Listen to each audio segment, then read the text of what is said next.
When talking about Malaysia's ambitions to become a major player in the global investment scene, two recent deals stand out. Microsoft's 10.5 billion ringgit investment.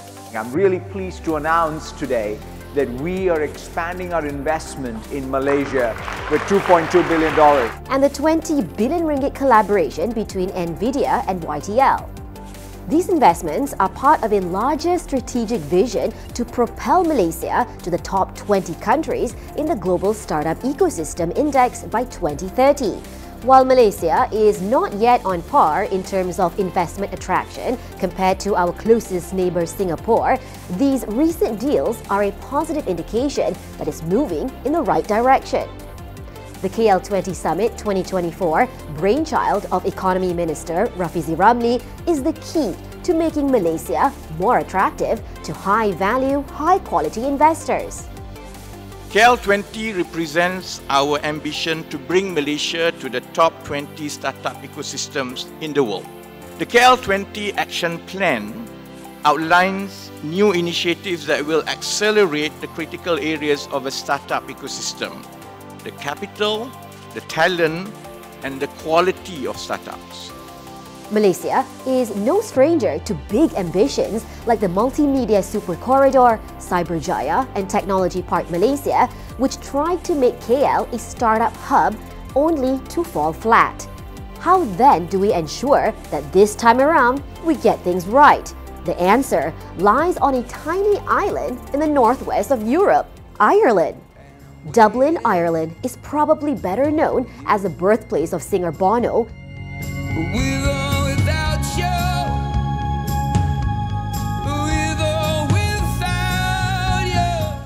But it is also the European headquarters of tech giants Apple, Meta, Google, Airbnb, and X, earning it the name Silicon Docks.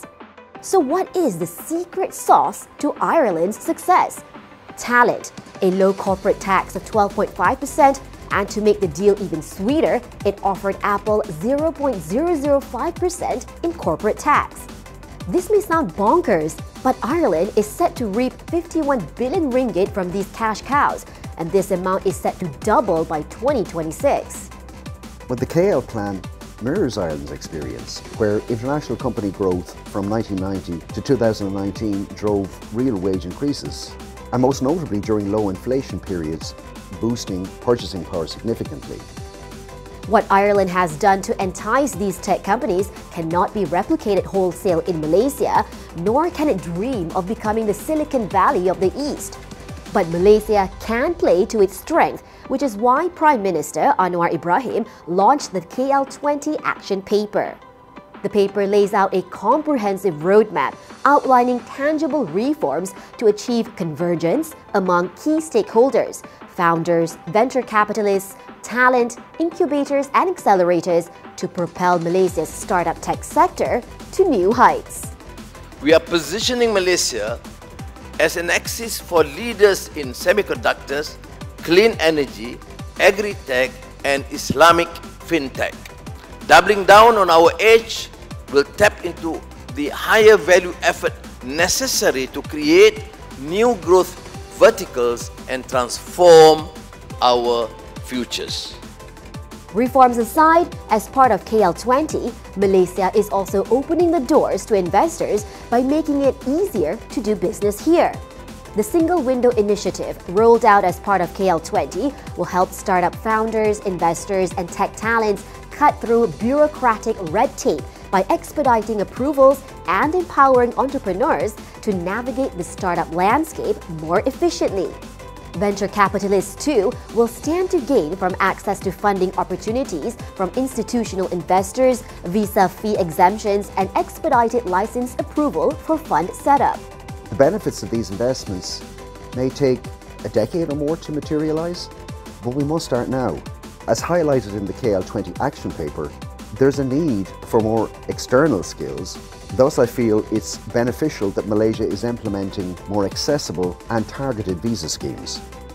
The KL20 Action Paper outlines a sharp strategy: attract talent and investment by capitalizing on Malaysia's competitive advantages in semiconductor, green tech, agriculture tech, and Islamic finance.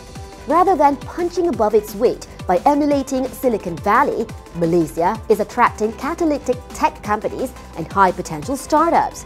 The focus is clear: boosting income for Rakyat and generating substantial economic spin-offs. Will it work? Time will tell. Nadia Azmi, FMT Business.